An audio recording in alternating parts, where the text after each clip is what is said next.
이명박 정부 시절인 지난 2009년 벌어진 용산 참사, 철거민과 경찰 특공대원 등 6명이 숨지고 30명이 다친 대표적인 국가폭력 사태로 꼽히고 있습니다.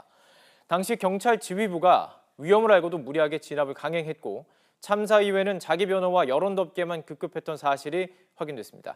취재 기자 연결해 보겠습니다. 조은지 기자. 네, 경찰청입니다. 당시 남일동 건물 옥상이 불타던 기억 아주 생생합니다. 경찰이 무리하게 진압을 해서 사태를 키웠다. 이게 조사 결과죠? 네, 경찰청 인권침해 사건 진상조사위원회는 용산 참사를 한마디로 농성자 조기 진압을 목표로 하다가 철거민과 경찰 특공대원의 생명과 안전이 무시된 사건이다. 이렇게 정의했습니다. 당시 재개발 건물 남일당 세입자들은 이주 대책을 요구하며 옥상에 막루를 세우고 농성을 했습니다. 경찰은 막루 설치 당일 농성 3시간 만에 경찰 1,600명, 경찰 특공대원 99명을 동원했고 25시간 만에 진압작전을 개시했습니다. 기중기로 경찰 특공대원을 실은 컨테이너를 끌어올려 옥상에 투입했는데요. 2차례 옥상에 진입을 해서 모두 불이 났고 특히 2차 진입 때 막루가 컨테이너와 충돌해 무너져 내리면서 불이 났습니다. 그래서 철거민 5명 등 6명이 사망했습니다. 경찰 특공대원들은 두 번째 막루에 진입할 때는 숨을 쉴 수 없을 정도로 독한 냄새가 났다. 휘발성 유증기가 가득 차서 술에 취한 듯 몽롱했고 정신을 차릴 수 없었다. 이렇게 증언을 했습니다.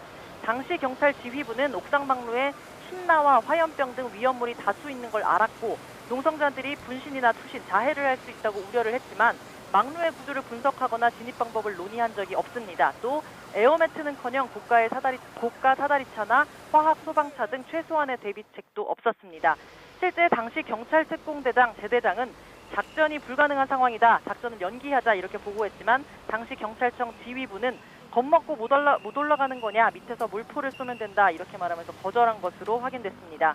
김석기 자유한국당 의원, 당시 서울청장이자 경찰청장 내정자 신분이었죠. 사고 10시간쯤 전인 2009년 1월 19일 오후 7시 기능별 대책회의를 통해 진압작전의 시간과 개요 그리고 경찰 특공대 투입 등을 최종 승인한 것으로 알려졌습니다. 진압작전이 시작된 1월 20일 당일 6시 40분부터 전화와 대면으로 총 6차례나 관련 보고를 받은 것으로 확인됐습니다. 조사위원회는 김석기 의원에게 업무상 과실치사 혐의 등을 적용할 수 있지만 공소시효가 지난 것으로 판단한다고 밝혔습니다. 네, 당시 상황들 생각이 납니다. 그런데 그때 그 휘발성 가스가 가득한 곳, 그곳으로 거듭 경찰 특공대원들을 투입했다는 게 참 충격적인데요. 경찰이요, 이 사건 이후에 반성은커녕 여론 덮개만 급급했었죠. 네, 대규모 인명피해가 발생하자 경찰은 궁지에 몰렸습니다. 하지만 반성이나 사과, 진상규명은 뒷전이었는데요.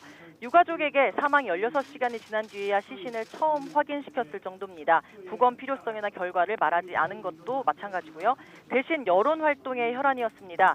청장 내정자 지시사항, 현재 김석기 의원이 당시 청장 내정자였죠. 이런 내부 문건을 통해서 온라인 활동을 적극적으로 지시했습니다. 전국 사이버 수사 요원 900명을 대상으로 게시글마다 하루 5건 이상 반박글을 올리게 했고 각종 여론조사에 참여하라고 독려했습니다. 용산 참사와 비슷한 시기에 강호순 연쇄살인 사건이 있었습니다. 청와대 행정관이 경찰청 홍보담당관에게 이메일을 보내서 강호순 사건을 적극적으로 홍보해서 용산 참사의 파장을 막으라 이렇게 지시한 것도 오늘 밝혀졌습니다. 당시 행정관은 경찰에 사건 담당 형사의 인터뷰나 증거물을 추가 공개를 해서 경찰에 대한 부정적 인식을 해소하고 촛불을 차단하는 데 만전을 기하라고 지시했습니다. 조사위원회는 관련 조치가 실제로 이행됐는지 확인할 수는 없지만 강호순이 검거됐을 당시 이례적으로 경찰과 언론이 강호순의 얼굴과 신상을 공개했다고 덧붙였습니다. 조사위원회는 이런 조사 내용을 토대로 순직한 경찰 특공대원과 사망한 철거민에게 사과할 것, 또 유사 사건 재발 방지책 및 인권 증진을 위한 제도 정책을 개선하라고 권고했습니다. 용산 참사 진상규명위원회, 그러니까 유가족도 포함된 단체인데요. 경찰청 앞에서 현재 기자회견을 열고 김석기 의원에 대한 처벌을 촉구하고 있습니다. 용산 참사 내용은 현재 검찰 과거사위원회에서도 조사하고 있죠. 결과를 계속 지켜봐야 할 것 같습니다. 지금까지 경찰청에서 YTN 조은지입니다.